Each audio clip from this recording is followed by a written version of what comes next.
ಯಶನಾಶಾಯ ಗೋವಿಂದಾಯ ನಮೋ ನಮಃ. ಶ್ರೀ ಗುರುಭ್ಯೋ ನಮಃ.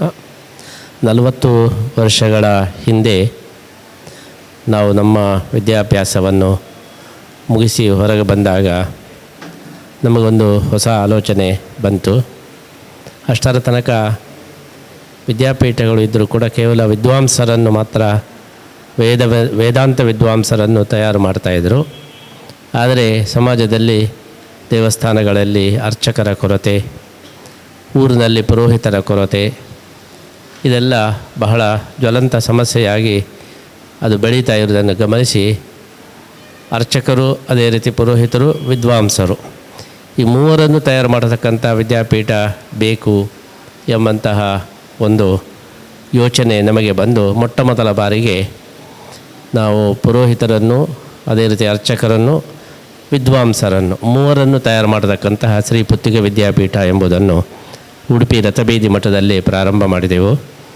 ಆವಾಗ ದೊಡ್ಡ ವಿದ್ವಾಂಸರಾದಂಥ ಕಾಪು ಹಯಗ್ರೀವಾಚಾರ್ಯರು, ಅದೇ ರೀತಿ ನಾಡಿನ ಎಲ್ಲ ದೊಡ್ಡ ವಿದ್ವಾಂಸರು ಅಧ್ಯಾಪಕರಾಗಿ ಅನೇಕ ಜನರಿಗೆ ಅವರು ವಿದ್ಯಾಪೀಠದಲ್ಲಿ ಶಿಕ್ಷಣವನ್ನು ನೀಡಿದ್ದಾರೆ.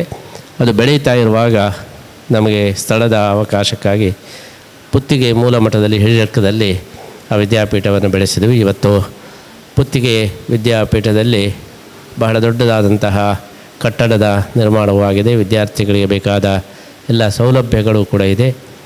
ಈಗಾಗಲೇ 40 ವರ್ಷಗಳಲ್ಲಿ ಸಾವಿರಾರು ಜನ ವಿದ್ವಾಂಸರು ನಮ್ಮ ವಿದ್ಯಾಪೀಠದಿಂದ ಹೊರಗೆ ಬಂದಿದ್ದು ದೇಶ ವಿದೇಶಗಳಲ್ಲಿ ಅವರು ತಮ್ಮ ಸೇವೆಯನ್ನು ನೀಡ್ತಾ ಇದ್ದಾರೆ. ಕೇವಲ ಅರ್ಚಕರಾಗಿ, ಪುರೋಹಿತರಾಗಿ ಮಾತ್ರ ಅಲ್ಲ, ಧರ್ಮ ಪ್ರಚಾರಕರಾಗಿ ಪಾಠ ಪ್ರವಚನಗಳ ಮುಖಾಂತರ ದೇಶ ವಿದೇಶಗಳಲ್ಲಿ ಧರ್ಮ ಪ್ರಚಾರದ ಕಾರ್ಯವನ್ನು ಕೂಡ ವಿಶೇಷವಾಗಿ ನಡೆಸ್ತಾ ಇದ್ದಾರೆ. ಹೀಗಾಗಿ ಈ ಪುತ್ತಿಗೆ ವಿದ್ಯಾಪೀಠದ ಬೆಳವಣಿಗೆಯ ಹಂತದಲ್ಲಿ ಇದೀಗ ಪುನಃ 4 ಶಾಖೆಗಳನ್ನು ಕೂಡ ಹೊಂದಿದೆ. ಕಲ್ಕತ್ತಾದಲ್ಲಿ ಪುತ್ತಿಗೆ ವಿದ್ಯಾಪೀಠದ ಶಾಖೆ ಇದೆ, ಅದೇ ರೀತಿ ಬೆಂಗಳೂರಿನಲ್ಲಿ ಇದೆ, ಮತ್ತು ಚೆನ್ನೈಯಲ್ಲಿ ಈ ವಿದ್ಯಾಪೀಠದ ಶಾಖೆ ಇದೆ, ಹಾಗೆ ಪಾಡಿಗಾರಿನಲ್ಲಿ, ಅದೇ ರೀತಿ ಪುತ್ತಿಗೆಯಲ್ಲಿ ಒಟ್ಟಿಗೆ 5 ಕಡೆಯಲ್ಲಿ ಈ ವಿದ್ಯಾಪೀಠದ ಒಂದು ಕಾರ್ಯ ನಡೀತಾ ಇದೆ. ನಮ್ಮ ಯೋಚನೆ ಏನು ಅಂದರೆ, ನಮ್ಮ ಪ್ರಾಚೀನ ಗುರುಕುಲ ಪದ್ಧತಿ ಏನಿದೆ ಅದು ಅತ್ಯಂತ ಶ್ರೇಷ್ಠವಾದದ್ದು. ಆ ಒಂದು ಪದ್ಧತಿಯಲ್ಲಿ ವಿದ್ಯಾಭ್ಯಾಸವನ್ನು ನೀಡಿದರೆ ಅದು ಒಳ್ಳೆಯ ಸಂಸ್ಕಾರಯುತವಾದಂತಹ ವಿದ್ಯಾಭ್ಯಾಸ ಆಗಲಿಕ್ಕೆ ಸಾಧ್ಯ. ಇವತ್ತು ಏನು ಆಧುನಿಕ ಒಂದು ಶೈಕ್ಷಣಿಕ ಶಾಲೆಗಳು ಇದೆ, ಅವುಗಳಲ್ಲಿ ಅನೇಕ ದೋಷಗಳು ಕೂಡ ಕಾಣ್ತಾ ಇದ್ದಾವೆ. ಮುಖ್ಯವಾಗಿ ನಮ್ಮ ಲೌಕಿಕ ಒಂದು ಶಾಲೆಗಳಲ್ಲಿ ಡ್ರಗ್ಸಿನ ಪ್ರಾಬ್ಲಮ್ಗಳು ತುಂಬ ಅದು ಜಾಸ್ತಿ ಆಗ್ತಾಯಿವೆ. ಅದೇ ರೀತಿ ಅಲ್ಲಿ ಕೇವಲ ಸಾಕ್ಷರತೆಗೆ ಮಾತ್ರ ಒತ್ತು ಕೊಡ್ತಾ ಇದ್ದಾರೆ.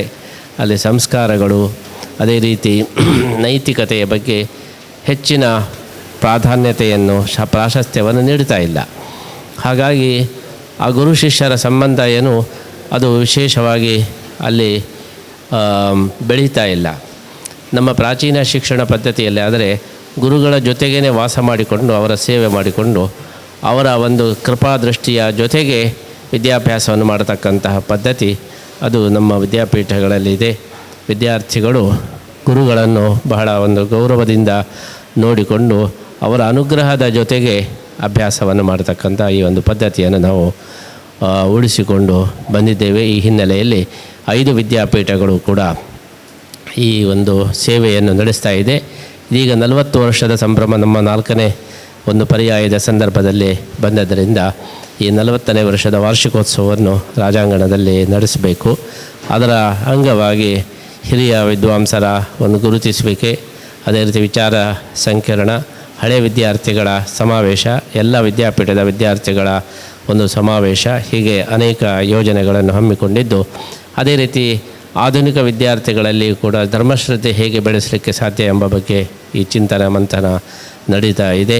ಅದರ ಜೊತೆಗೆ ಸಂಸ್ಕೃತಕ್ಕೆ ವಿಶೇಷವಾದ ಒಂದು ಪ್ರೋತ್ಸಾಹವನ್ನು ಕೊಡುವ ದೃಷ್ಟಿಯಲ್ಲಿ ಈ ಚಿಂತನ ಸಂಸ್ಕೃತ ಉತ್ಸವ, ಅದೇ ರೀತಿ ಮಕ್ಕಳ ಪ್ರತಿಭಾ ಪ್ರದರ್ಶನ, ಅವರ ಪ್ರತಿಭೆಯನ್ನು ಗುರುತಿಸುವ ಕಾರ್ಯಕ್ರಮ, ಅದೇ ರೀತಿ ಸಾಧಕರಿಗೆ ಸನ್ಮಾನ, ಹೀಗೆ ಅನೇಕ ಕಾರ್ಯಕ್ರಮಗಳನ್ನು ನಾವು ಹಮ್ಮಿಕೊಂಡಿದ್ದು ಈಗಾಗಲೇ ನಿಮಗೆ ಆಮಂತ್ರಣ ಪತ್ರಿಕೆಯನ್ನು ನಾವು ನೀಡಿದ್ದೇವೆ. ಇಂತಹ ಒಂದು ಪ್ರಾಚೀನ ಶಿಕ್ಷಣ ಪದ್ಧತಿಯ ಜೊತೆಗೆ ಆಧುನಿಕ ಶಿಕ್ಷಣವೂ ಕೂಡ ಅದು ಕಳೆದುಕೊಂಡು ಹೋಗಬಾರದು. ಅದಕ್ಕೋಸ್ಕರ ಎರಡನ್ನೂ ಮೇಳೈಸಿ ನಾವೀಗ ವಿದ್ಯಾಪೀಠದಲ್ಲಿ ಎರಡು ಶಿಕ್ಷಣವನ್ನು ನೀಡ್ತಾ ಇದ್ದೇವೆ. NIOS ಕೇಂದ್ರ ಸರ್ಕಾರದ ಒಂದು ಸಿಲೆಬಸ್ನ ಅಡಿಯಲ್ಲಿ ಮಕ್ಕಳಿಗೆ ಆಧುನಿಕ ಶಿಕ್ಷಣದ ಎಲ್ಲ ಒಂದು ಅವಕಾಶಗಳನ್ನು ಕೂಡ ನೀಡಿದ್ದೇವೆ. ಮ್ಯಾಥ್ಸು, ಇಂಗ್ಲೀಷು, ಸೈನ್ಸು ಎಲ್ಲ ಪಾಠಗಳು ಕೂಡ ನಮ್ಮ ವಿದ್ಯಾಪೀಠದಲ್ಲೇ ನಡೀತದೆ. ಆಮೇಲೆ ನಾವೇ ಪರೀಕ್ಷೆ ಅವರಿಗೆ ಕಟ್ಟಿಸಿ ಹೊರಗಿನ ಶಿಕ್ಷಣ ಪದ್ಧತಿಯಲ್ಲಿ ಅವರಿಗೆ ಯಾವ ರೀತಿ ಒಂದು ಸ್ಥಾನಗಳು ಸಿಗ್ತವೋ ಅದೇ ಸ್ಥಾನ ಇಲ್ಲಿಯೂ ಕೂಡ ಸಿಗುವ ಹಾಗೆ ಈ ಒಂದು ಎರಡು ಅವಕಾಶಗಳನ್ನು ಕೂಡ ವಿದ್ಯಾಪೀಠದಲ್ಲಿ ನಾವು ನೀಡಿದ್ದೇವೆ.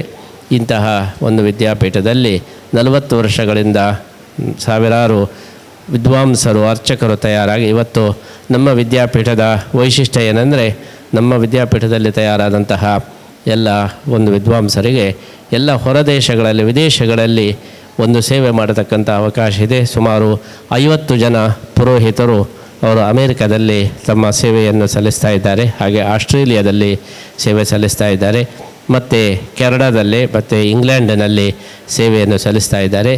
ದೇಶಗಳಲ್ಲಿಯೂ ವಿದೇಶಗಳಲ್ಲಿ ಎಲ್ಲ ಕಡೆ ಸೇವೆಯನ್ನು ಸಲ್ಲಿಸ್ತಕ್ಕಂಥ ಒಂದು ವಿಶೇಷ ಅವಕಾಶ ಶ್ರೀ ಪುತ್ತಿಗೆ ವಿದ್ಯಾಪೀಠದ ಒಂದು ಶಿಕ್ಷಣ ಪದ್ಧತಿಯಲ್ಲಿದೆ. ಅದರ ಜೊತೆಗೆ ನಮ್ಮ ಒಂದು ಆಧುನಿಕವಾದಂಥ ವಿದ್ಯಾಭ್ಯಾಸಕ್ಕೆ ಒಂದು ಲೌಕಿಕವಾದಂತಹ ಒಂದು ಸರ್ಟಿಫಿಕೇಟು ಅದು ಕೂಡ ದೊರೆಯುತ್ತದೆ. ಕೇವಲ ಐಚ್ಛಿಕವಾಗಿ ಲೌಕಿಕ ವಿದ್ಯೆಯನ್ನು ಕಲಿಯುವುದಲ್ಲ, ಹೊರಗೆ ಹೇಗೆ ಅದಕ್ಕೆ ರೆಕಗ್ನಿಷನ್ನು ಸಿಗ್ತದೋ ಅದೇ ರೆಕಗ್ನಿಷನ್ನು ನಮ್ಮ ವಿದ್ಯಾಪೀಠದಲ್ಲಿ ಕಲಿತವರಿಗೂ ಕೂಡ NIOS ಈ ಒಂದು ಪದ್ಧತಿಯಿಂದ ಕೊಡಲಿಕ್ಕೆ ಸಾಧ್ಯವಿದೆ.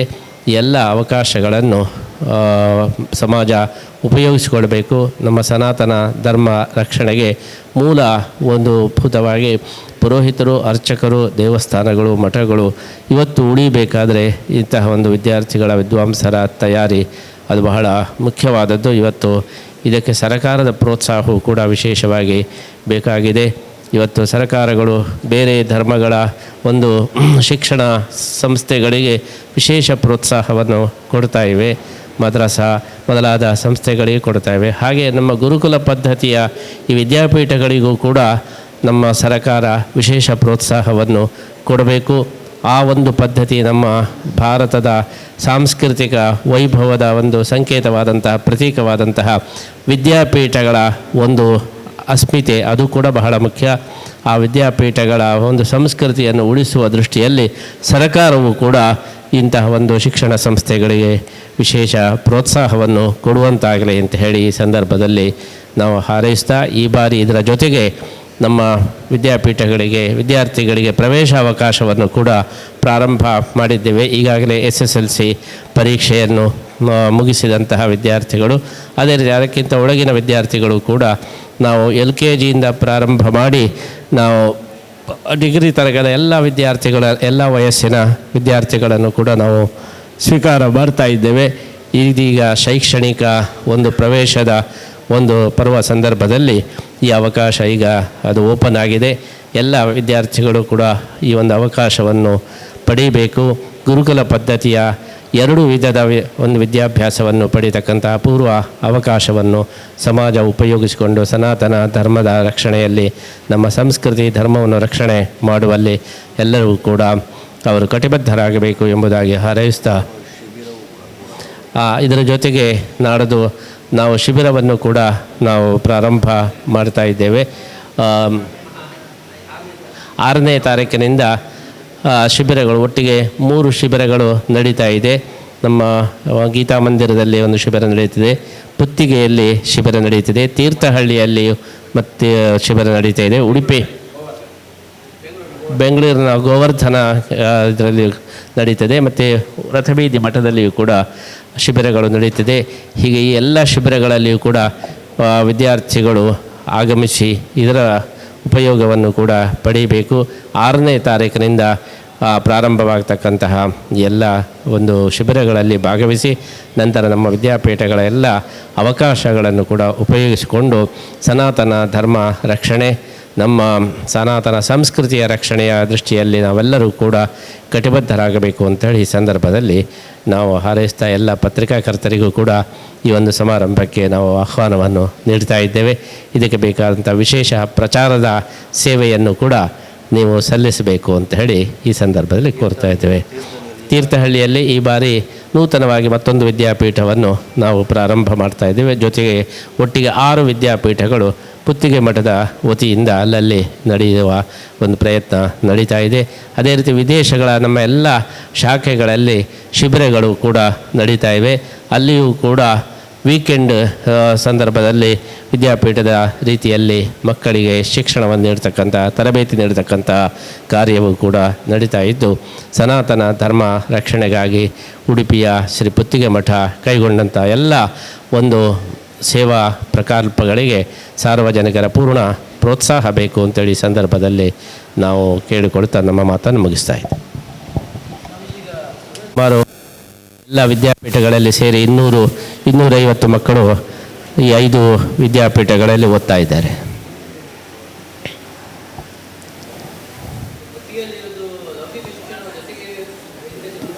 ಪುತ್ತಿಗೆಯಲ್ಲಿ 2 ಶಿಕ್ಷಣ ಇದೆ, ಆದರೆ ಅಲ್ಲಿ ಸೀನಿಯರ್ ವಿದ್ಯಾರ್ಥಿಗಳಿಗೆ ಅಲ್ಲಿ ಕೊಡ್ತಾ ಇದ್ದೇವೆ. ಹಾಗೆ ಪಾಡಿಗಾರನಲ್ಲಿ 2 ಶಿಕ್ಷಣ ಇದೆ. ಅಲ್ಲಿ ಚಿಕ್ಕ ಮಕ್ಕಳಿಗೆ ನಾವಂದರೆ ಚಿಕ್ಕ ಮಕ್ಕಳಿಗೆ ಪ್ರತ್ಯೇಕ ಅವಕಾಶ, ಆಮೇಲೆ SSLC ಆಗಿ ಮತ್ತು ಈ ವಿದ್ಯಾಭ್ಯಾಸಕ್ಕೆ ಬರುವವರಿಗೆ ಪುತ್ತಿಗೆಯಲ್ಲಿ ಅವಕಾಶ, ಹೀಗೆ 2 ವಿಧಗಳನ್ನು ನಾವು ಮಾಡಿದ್ದೇವೆ.